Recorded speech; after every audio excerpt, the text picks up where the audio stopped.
الحمد للہ وحدہ لا شریک لہ والصلاة والسلام علی من لا نبی بعدہ اما بعد فاعوذ باللہ من الشیطان الرجیم بسم اللہ الرحمن الرحیم یا ایہا الذین آمنوا کتب علیکم الصیام کما کتب علی الذین من قبلکم لعلکم تتقون اللہم صلی علی محمد وعلی آل محمد کما صلیت علی ابراہیم وعلی آل ابراہیم انک حمید مجید اللہم بارک علی محمد وعلی آل محمد کما بارکت علی ابراہیم وعلی آل ابراہیم انک حمید مجید۔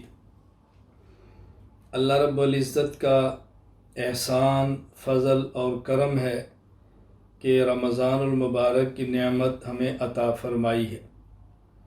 رمضان المبارک شروع ہونے والا ہے۔ بعض ممالک میں انشاءاللہ کل روزہ ہوگا، بعض ممالک میں انشاءاللہ پرسوں روزہ ہوگا۔ ہمارے آج کے بیان کو آپ رمضان کی آمد پر استقبال رمضان کا عنوان دے دیجئے۔ رمضان المبارک بہاروں کا مہینہ ہے۔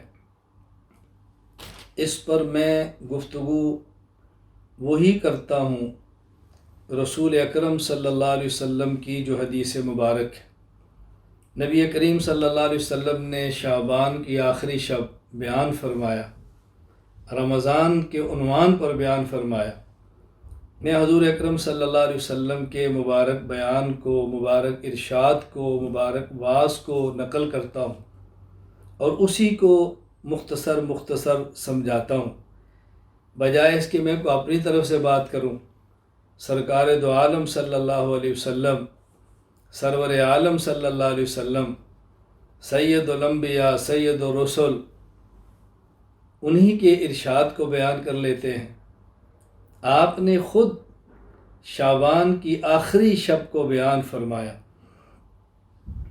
حضرت سلمان رضی اللہ تعالی عنہ فرماتے ہیں کہ رسول اکرم صلی اللہ علیہ وسلم نے ہمیں خطاب فرمایا، اللہ اکبر، اور ارشاد کس موقع پر فرمایا؟ حدیث مبارک کے الفاظ کیا ہیں؟ عن سلمان رضی اللہ تعالی عنہ قال خطبنا رسول اللہ صلی اللہ علیہ وسلم، اللہ اکبر، فی آخر یوم من شعبان، شعبان کے آخری دن، اور آپ نے کیا فرمایا؟ ایک بات ذرا وضاحت سے سماعت فرما لیں۔ میں اپنے ہاتھ میں قصداً فضائل اعمال دیکھ کر حدیث مبارک پڑھ رہا ہوں، صرف یہ بات پوری امت کے سامنے لانے کے لیے کہ شیخ الحدیث حضرت مولانا محمد زکریا کاندلوی نور اللہ مرقدہ کی کتاب فضائل اعمال پر میں مکمل اعتماد کرتا ہوں۔ اگر اس فضائل اعمال پر کسی نے اعتراض کیا تو میں نے جواب دیا ہے، اور میں نے تبلیغ والے حضرات سے کہا آپ اپنے بیگ میں فضائل اعمال رکھیں اور اپنی جیب میں ہمارا پاکٹ سائز کتابچہ فضائل اعمال اور اعتراضات کا علمی جائزہ رکھیں، فضائل اعمال کی تعلیم کروائیں۔ اگر کسی کو راس نہ آئے تو جیب سے فضائل اعمال اعتراضات کے علمی جائزہ نکال لیں اور جواب دیں۔ میرے بہت سے تعلق والے علماء، بلکہ بعض شاگرد اور مریدین مسجد میں امام بنے تو مجھے کہا ہم نے درس حدیث دینا ہے تو کس کتاب کا درس دیں؟ میں نے کہا سب سے پہلے فضائل اعمال کا دو، وہ حدیث کی کتاب ہے۔ حضرت شیخ نے احسان فرمایا کہ ترجمہ کیا، احسان فرمایا کہ اس کے ساتھ حضرت نے تشریح فرما دی ہے جو اس میں تو بعض احادیث ضعیف ہیں۔ میں نے کہا تو دنیا کے ہر بڑے مدرسے میں آخری سال دورہ حدیث والا سال جو کہلاتا ہے، اس میں ترمذی شریف پڑھائی جاتی ہے، جامع ترمذی، اس میں سنن نسائی پڑھائی جاتی ہے، سنن ابو داؤد پڑھائی جاتی ہے، سنن ابن ماجہ پڑھائی جاتی ہے۔ میں صحیح بخاری، صحیح مسلم کے علاوہ کیا؟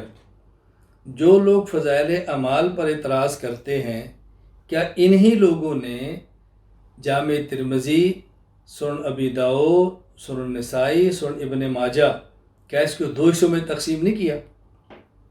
صحیح ترمذی، ضعیف ترمذی، صحیح ابن ماجہ، ضعیف ابن ماجہ، صحیح نسائی، ضعیف النسائی، اور اسی طرح صحیح ابو داؤد، ضعیف ابو داؤد۔ تو انہیں اپنے مدارس سے اس کو نکالا تو نہیں ہے، ضعیف بھی کہا پڑھایا بھی جا رہا ہے۔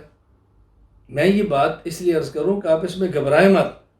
ان پر جو اعتراضات کیا حدیث ضعیف ہے، ہم نے جواب دیے، یہ موضوع ہے، ہم نے جواب دیا، اور بلکہ اس فضائل اعمال کے مد مقابل ایک کتاب نکالی گئی محقق مستند فضائل اعمال۔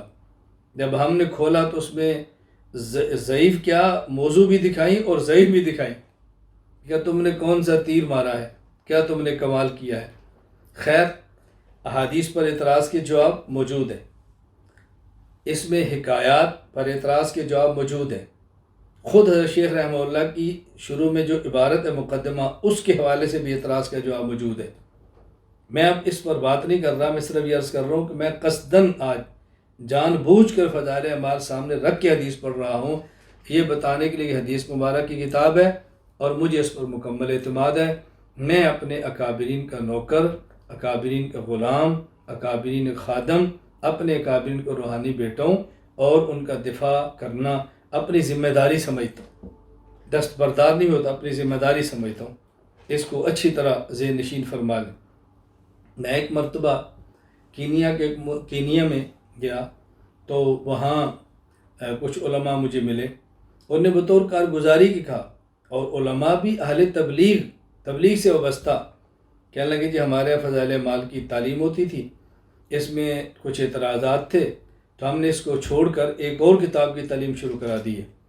میں نے کہا اعتراض تو آپ کے چلے پر بھی، اس کو بھی چھوڑ دیں، اعتراض تو آپ کے سال پر، اس پر بھی چھوڑ دیں، اعتراض ہو آپ کی پوری تبلیغ کی ترتیب پر، اس پر بھی چھوڑ دیں۔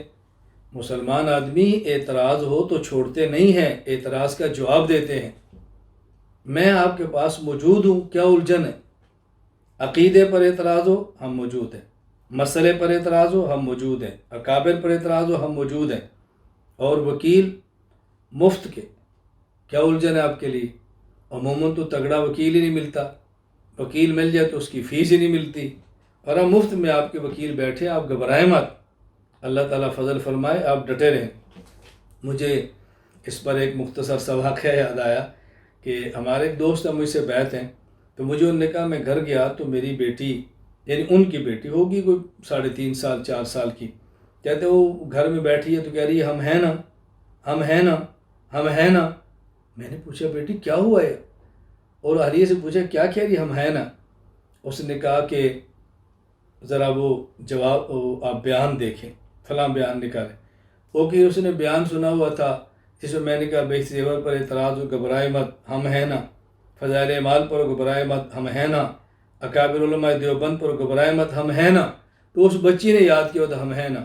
تو میں اس طرح بھی عرض کرنا چاہتا ہوں کہ آپ الجھے مت، آپ ہمت سے کام لیں، اور دلائل ہمارے ذمے ہیں۔ تو آج میں قصداً فضائل اعمال سامنے رکھ کے استقبال رمضان کے حوالے سے گفتگو کر رہا ہوں۔ حضرت سلمان رضی اللہ تعالی عنہ ارشاد فرماتے ہیں،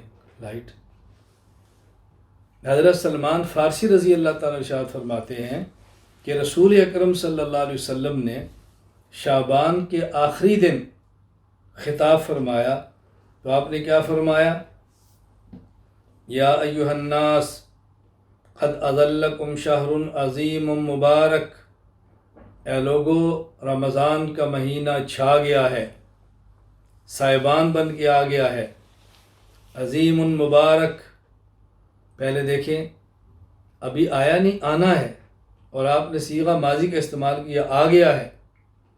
علمی زبان میں کہتے ہیں کہ ماضی تحقق کے لیے آتا ہے، یعنی ماضی کا معنی کہ یہ کام ہو چکا ہے۔ یہ ہمارے محاورات میں ہوتا ہے کہ جس کام کا ہونا یقینی ہو اس کو ماضی سے تعبیر کر دیتے ہیں۔ جیسے کوئی آدمی چھوٹا اپنے بڑے سے کہتے ہیں جی میں نے مکان بنانا ہے تو 20 لاکھ کا بنتا ہے، 15 لاکھ میرے پاس ہے، 5 لاکھ اگر آپ دے دیں، آپ شروع کر دو جی پیسے، بس ہم نے دے دیے، حالانکہ دیے نہیں ہوتے، بس تو سمجھ آ گئے تجھے۔ تو اللہ کے لیے فرماتے ہیں قد اضلکم، اللہ اور پھر کیا ارشاد فرمایا، ایک ہوتا ہے آنا اور چلا جانا، ایک ہوتا ہے آنا اور چھا جانا۔ بعض لوگ دنیا میں آتے ہیں چلے جاتے ہیں، بعض دنیا میں آتے ہیں اور چھا جاتے ہیں۔ آپ فرماتے ہیں قد اضلکم، سبحان اللہ، چھا گیا ہے، بادل بن کے آ گیا ہے، سائبان بن کے آ رہا ہے۔ عظمت والا بھی ہے، برکت والا بھی ہے۔ عظمت تو ظاہر ہے، فضائل بہت ہیں، اور برکت والا، ایک لفظ کثرت، ایک لفظ برکت، دونوں میں فرق سمجھیں۔ کثرت چیز زیادہ ہو، فائدہ کم ہو، برکت چیز تھوڑی ہو، فائدہ زیادہ ہو۔ میں اس کی مثال دیتا ہوں، اگر 4 روٹیاں ہوں، ایک بندہ کھائے اور پیٹ نہ بھرے، یہ رزق ہے کثرت والا۔ اور اگر ایک روٹی ہو اور 2 بندے کھائیں اور پیٹ بھر جائے، یہ رزق ہے برکت والا۔ تو اللہ کے نبی فرماتے ہیں عظیم و مبارکن، یہ عظمت والا بھی ہے، برکت والا بھی ہے۔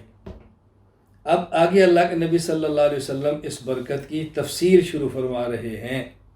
حدیث پاک کو سمجھیں، اصل بات اتنی ہے، قد اضلکم شہر عظیم مبارک، برکت والا، عظمت والا مہینہ آ گیا ہے۔ برکت کیسے ہے یا رسول اللہ؟ اب اللہ کے نبی اپنے اس جملے کی تفسیر فرما رہے ہیں۔ فرمایا برکت دیکھو،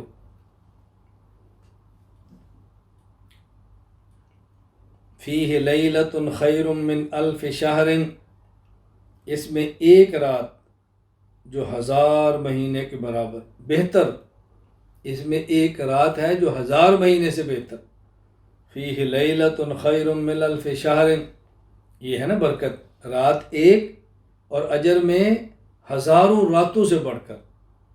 1000 مہینہ فرمایا نا، تو ایک مہینے میں 30 راتیں، اللہ اکبر، تو فرمایا 30,000 راتوں سے بڑھ کر یہ برکت بتائی جا رہی ہے۔ آگے شہر، اللہ اکبر، شہر جعل اللہ صیامہ فریضہ وقیام لیلہ تطوعا، یہ رات ہے، یہ مہینہ ہے جس میں دن کا روزہ فرض، رات کی عبادت، رات کا قیام نفل، مستحب، بطور خاص فرمایا جا رہا ہے۔ معلوم ہوتا ہے کہ یہ قیام عام قیام نہیں ہے، عام قیام تو پہلے سے تہجد ہے، اس میں اضافی قیام کون سا ہے؟ اب اس مہینے کی 2 خاص باتیں ہیں، دن کا روزہ سیام، رات کی تراویح قیام، اللہ کے نبی فرما رہے ہیں بطور خاص۔ تہجد تو ہمیشہ ہے، پورا سال ہے، لیکن پورا سال دن کا روزہ تو نہیں ہے نا۔ آگے آپ نے کیا وضاحت فرمائی، وقیام لیلہ تطوع من تقرب فی، وقیام لیلۃ تطوع من تقرب فیہ بخصلۃ کان کمن ادی فریضۃ فیما سوا، یہ برکت بیان ہو رہی ہے۔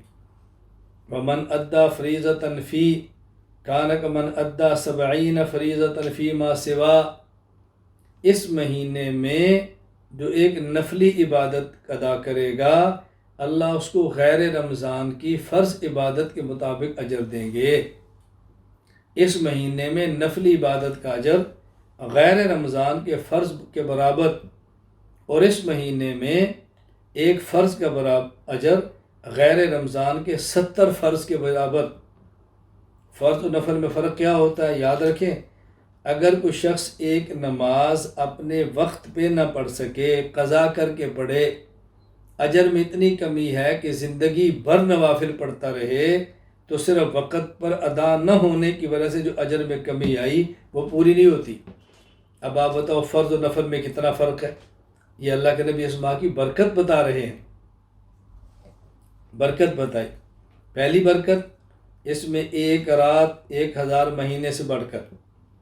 دوسری برکت، اس کی نفلی عبادت غیر رمضان کے فرض کے برابر۔ تیسری برکت، رمضان کی فرض عبادت غیر رمضان کے 70 فرض کے برابر۔ آگے وَشَهْرُ الصَّبْرِ وَالصَّبْرُ ثَوَابُهُ الْجَنَّةُ، بطور خاص یہ برداشت کا مہینہ ہے، اور جو صبر کرتا ہے، برداشت کرتا ہے، اس کا بدلہ جنت ہے۔ ایک ہے صبر عن الطاعہ، ایک ہے صبر عن المعصیہ، ایک ہے الصبر علی المصیبہ۔ 3 قسم کے ہوتے ہیں صبر۔ ایک صبر علی الطاعہ، نیکی کریں، تکلیف آئے تو برداشت کریں، دن کو روزہ، گرمی میں مشکل برداشت، پھر رات کو تراویح وہ بھی 20، پھر تہجد مشکل برداشت کرو۔ الصبر علی الطاعہ۔ نمبر 2 الصبر عن المعصیہ، گناہ نہیں کرنا۔ کتنے لوگ رمضان کا روزہ پورا کرنے کے لیے گناہ کرتے ہیں؟ ٹی وی لگا لیا، تاش کھیلنا شروع کر دی، لوڈو کھیلنا شروع کر دی، کسی اور گناہ میں مبتلا ہو گئے، روزہ گزار رہے ہیں۔ اللہ ہماری حفاظت کرے۔ الصبر عن المعصیہ۔ نمبر 3 الصبر علی المصیبہ، تکلیف آ گئی، بیماری آ گئی، قرض میں ڈوب گئے، بچہ فوت ہو گیا، حادثہ پیش آ گیا، صبر کریں، برداشت کریں، پھر اللہ اجر دیتے ہیں۔ فرمایا بطور خاص یہ مہینہ صبر کا ہے، برداشت کرو۔ شہر المواسات، یہ مہینہ غمخواری کا ہے۔ ویسے تو پورا سال ہے، یہ مہینہ غمخواری کا ہے۔ تمہارا ہمسایہ ہے، روزہ اس نے رکھا، شاید کھانا نہ ہو، سحری کا انتظام کرو، افطاری کا انتظام کرو۔ بطور خاص غمخواری کیوں فرمایا؟ جب انسان کو خود غم نہ ہو، دوسرے غم کا احساس نہیں ہوتا، خود بھوک نہ تو بھوکے کا احساس کیسے ہوگا؟ اور میں اس مہینے میں غمخواری ہوتی ہے۔ کیوں؟ خود بھوک کاٹتا ہے تو بھوکے کا احساس ہوتا ہے، خود پیاس ہے تو پیاسے کا احساس ہوتا ہے۔ وَشَهْرٌ يُزَادُ فِي رِزْقِ الْمُؤْمِنِ فِي، اس مہینے میں مومن کا رزق بڑھ جاتا ہے۔ یہاں بڑھ جانے سے مراد کثرت نہیں، بڑھ جانے سے مراد برکت ہے، اللہ تعالیٰ کرم فرما دیتے ہیں، مومن کا رزق بڑھ جاتا ہے۔ من فطر فیہ صائما کان مغفرۃ للذنوب وعتق رقبتہ من النار، جو شخص روزے دار کی افطاری کراتا ہے، روزہ افطار کراتا ہے، اللہ اس کے گناہوں کو معاف فرماتے ہیں، جہنم سے آزاد فرماتے ہیں۔ وَكَانَ لَهُ مِثْلُ أَجْرِهِ مِنْ غَيْرِ أَن يُنْقَصَ مِنْ أَجْرِهِ شَيْءٌ، اور افطار کرانے والے کو بھی اجر دیتے ہیں، لیکن جس نے روزہ رکھا ہے اس کے اجر کے اندر کمی نہیں آتی۔ یہ نہیں کہ اس کا اجر کم ہو جائے، اس کا اجر افطار کرانے والے کو دے دیں، رکھنے والے کو اپنا اجر، کرانے والے کو اپنا اجر۔ اللہ اکبر۔ قالوا یا رسول اللہ، صحابہ نے عرض یا رسول اللہ، آپ نے فضیلت و بیان فرمائی ہے، ہمارے پاس اتنا کچھ ہوتے نہیں کہ ہم افطاری کرا سکیں۔ دیکھیں صحابہ کرام کی خوبی کیا ہے، جب بھی الجھن آئی ہے تو نبی پاک سے پوچھا ہے، جب بھی الجھن آئی ہے تو پوچھا ہے۔ آج انبیاء کے وارث علماء ہیں، الجھن آئے تو عالم سے پوچھیں، از خود اپنے ذہن میں کوئی فیصلہ نہ کریں۔ صحابہ کرام پوچھتے تھے، الجھنیں دور ہو جاتی تھی۔ آپ بھی علماء سے پوچھیں، الجھنیں دور ہو جائیں گی۔ اللہ کے نبی، ہم میں سے ہر شخص کے بعد اتنی طاقت نہیں ہے، لیس کلنا یجد ما یفطر الصائم، ہر ایک کے پاس اتنا کھانا، وسائل، پیسے نہیں ہیں کہ افطاری کرا سکے۔ رسول اکرم صلی اللہ علیہ وسلم کا کیسا شفقت والا جواب ہے، فرمایا یؤتی اللہ ھذا الثواب من فطر صائما، یہ جو افطاری کا اجر ہے، روزہ افطار کرانے کا، یہ اللہ کس کو دیتے ہیں؟ صرف اس کو نہیں جو پیٹ بھر کے کھلائے، خوب پلائے، اس کو نہیں، پر میں اللہ اس شخص کو اجر دیتے ہیں کہ جس نے روزے دار کو کھلایا، کیا؟ شق تمرہ، کھجور کا ٹکڑا، اور شربت ماء، پانی کا گھونٹ، اور مسکت لبن، یا لسی کا ایک گھونٹ، اس پر بھی اللہ تعالیٰ اجر عطا فرماتے ہیں، اس پر بھی اللہ تعالیٰ اجر عطا فرماتے ہیں۔ اس کا مطلب افطار کرانے کی عادت ڈالیں، افطار کرانے کی عادت ڈالیں، افطاریاں کرنے کی نہیں، افطار کرانے کا مزاج بنائیں کہ میں نے افطار کرانا۔ کتنی اللہ کے نبی نے ترغیب دی ہے۔ میں بطور خاص اپنے متعلقین، مریدین، حضرات اور خواتین، بھائیوں، بزرگوں، دوستوں، ماؤں، بہنوں، بیٹیوں کو کہتا ہوں، افطاری کا اہتمام کروائیں، بہت خیال فرمائیں، اور کوشش کریں علماء کو کرائیں۔ دینی مدارس کے طلباء کو کرائیں، اپنے غریب رشتہ داروں کو کرائیں، اپنے محلہ کے مستحقین کو کرائیں، کوشش کیا کریں۔ ہم نے بھی اپنے مرکز میں اہتمام کیا ہے، اور ہم جب مرکز میں اہتمام کرتے ہیں، جو حضرات افطاری سحری کے لیے بھجواتے ہیں، ہم ان کو یہ بات کہہ دیتے ہیں اگر پیسے زیادہ جمع ہو گئے، افطاری سحری سے بڑھ گئے، تو پھر ہم اس کو مدرسے کی ضروریات کے اندر خرچ کر دیں گے۔ بسا اوقات ایسے ہوتا ہے کہ دینے والے زیادہ ہوتے ہیں، کھانے والے کم ہو جاتے ہیں، تو ہم اس کو پھر مدرسے کی ضروریات میں رمضان کے بعد حساب کر کے جمع کرا دیتے ہیں۔ بہرحال آپ اپنے اپنے علاقے میں، مدارس میں طلباء کو، علماء کو، ائمہ کو، حفاظ کو، مستحقین کو، رشتہ داروں کو اہتمام کے ساتھ افطاری کرائیں۔ اللہ کے نبی صلی اللہ علیہ وسلم بڑی ترغیب دے رہے ہیں، فرمایا ہوا شہر اولہ رحمہ، یہ رمضان کا مہینہ تو شروع ہی سے رحمت ہے، مہربانیاں شروع ہوگی اللہ کی۔ وَأَوْسَطُهُ مغفرہ، نیک اعمال کی یہ توبہ، مغفرت شروع ہوگی۔ وآخر عتق من النار، جب اعمال کی یہ توبہ کی تو اللہ جہنم سے آزادی دے دیں گے، آخری اشرہ جہنم سے آزاد کرنے کا ہے۔ اب اللہ کے نبی ایک بات فرما رہے ہیں، من خفف عن مملوکہ فیہ غفر اللہ لہ وآتقہ من النار، جو شخص اپنے ماتحت کے بوجھ میں کمی کرے، نوکر، ملازم، ماتحت کچھ کام کم لے، اللہ رب العزت اس کو جہنم کی آگ سے آزاد فرما دیں گے۔ اس لیے اس کا خیال کرو، 8 گھنٹے کی بجائے 6 گھنٹے کر دو، تنخواہ میں اضافہ کر دو، مشقت میں کم کر دو، کمی کرو۔ وَاسْتَكْثِرُوا فِيهِ مِنْ 4 خِصَالٍ، 4 چیزوں کا بہت اہتمام کرو۔ اللہ کے نبی فرما رہے ہیں، خصلتین ترضون بہما ربکم، 2 چیزیں ایسی ہیں جس سے تم اپنے اللہ کو راضی کر لو گے۔ وخصلتین لا غناء بکم، اور 2 چیزیں تمہاری اپنی بہت بڑی ضرورت ہے۔ اما الخصلتان اللتان ترضون بہما ربکم، وہ 2 چیزیں جس سے اللہ کو راضی کرو گے، شہادت ان لا الہ الا اللہ، ایک تو لا الہ الا اللہ بہت پڑھا کرو، وتستغفرون، استغفار کی کثرت کرو، استغفار بہت کرو۔ میں اپنے بیت والے حضرات اور خواتین سے گزارش کرتا ہوں، ذکر بڑھا دیں، رمضان میں خوب ذکر کریں۔ وَأَمَّا الْخَصْلَتَانِ اللَّتَانِ لَا غِنَاءَ بِكُمْ، اور 2 چیزیں جو تمہاری ضروری ہیں، ضرورت ہیں جس کے بغیر گزارا ہی نہیں، وہ کون سی ہیں؟ فَتَسْأَلُونَ اللَّهَ الْجَنَّةَ، اللہ سے جنت مانگو، وَتَعَوَّذُونَ بِهِ مِنَ النَّارِ، جہنم سے پناہ مانگو، اس کا بہت زیادہ خیال کرو۔ آگے پھر فرمایا وَمَنْ أَسْقَى صَائِمًا سَقَاهُ اللَّهُ مِنْ حَوْضِي شَرْبَةً سَقَاهُ اللَّهُ مِنْ حَوْضِي شَرْبَةً لَا يَظْمَأُ حَتَّى يَدْخُلَ الْجَنَّةَ، جس شخص نے روزہ دار کو افطاری کرائی، پانی پلایا، اسقا پانی پلایا، پہلے تھا من فطر افطاری کرائی، اب ہے من اسقا پانی پلایا،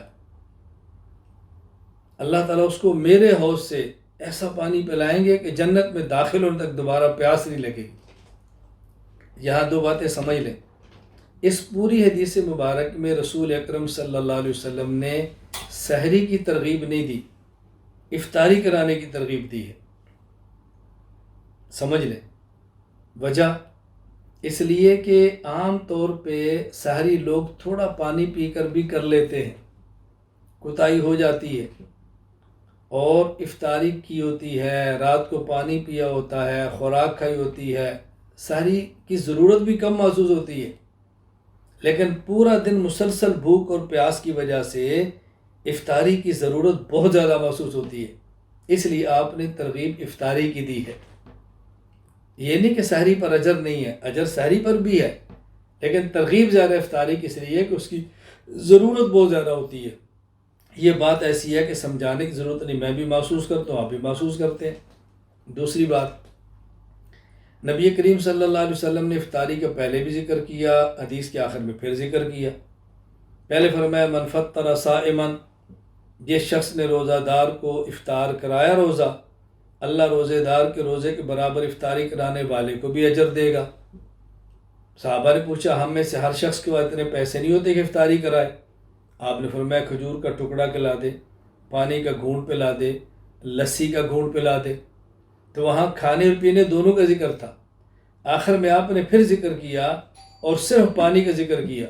من افطر صائم من اسقى صائما، جس نے صائم کو پانی پلایا، صرف پانی کا ذکر کیا، یہ بتانے کے لیے کہ اصل آدمی کو طلب اس وقت پانی کی ہوتی ہے، اصل زیادہ ضرورت بندے کو پانی کی ہوتی ہے، اس کا بطور خاص اہتمام کرنا چاہیے۔ تو رسول اکرم صلی اللہ علیہ وسلم نے ارشاد فرمایا کہ رمضان کا مہینہ آیا ہے اور چھا گیا ہے، یہ عظمت والا ہے، برکت والا ہے۔ پھر اللہ کے نبی نے اس برکت کی صورتیں بیان فرمائی ہیں، اس میں ایک رات جو 1000 مہینے سے بڑھ کر ہے، اس کا ایک فرض 70 فرض کے برابر ہے، اس کا ایک نفل غیر رمضان کے فرض کے برابر ہے، اس میں افطاری کرانے پر اللہ تعالیٰ جہنم سے آزادی دیتے ہیں، اس میں افطاری کرانے پر اللہ حوض کوثر کا پانی دیتے ہیں۔ یہ رسول اکرم صلی اللہ علیہ وسلم نے ترغیبات دی ہیں۔ میں آپ حضرات سے گزارش کروں گا رمضان مبارک میں دن کے روزے کا اہتمام کریں، رات 20 تراویح کا اہتمام کریں، تراویح میں قرآن کریم سننے کا اہتمام کریں، حفاظ سنانے کا اہتمام کریں، صدقات کا اہتمام کریں، گناہوں سے بچنے کا اہتمام کریں، ذکر کی کثرت کریں، استغفار کریں، اپنے کاموں کو کم کر لیں، باہر کے ماحول سے خود کو بچائیں، اپنے آپ کو صحیح رخ پہ لگائیں۔ یہ رمضان شاید زندگی کا آخری رمضان ہو، نہ معلوم دوبارہ رمضان ملے یا نہ ملے، غم خاری کریں، محبت کا اظہار کریں، اللہ کی طرف رجوع کریں۔ تو میں نے استقبال رمضان کے حوالے سے رسول اکرم صلی اللہ علیہ وسلم کا ارشاد نقل کر کے اسی کا ترجمہ مختصر تشریح کی ہے۔ اللہ تعالیٰ مجھے اور آپ سب کو عمل کی توفیق عطا فرمائے۔ وآخر دعوانا ان الحمد للہ رب العالمین۔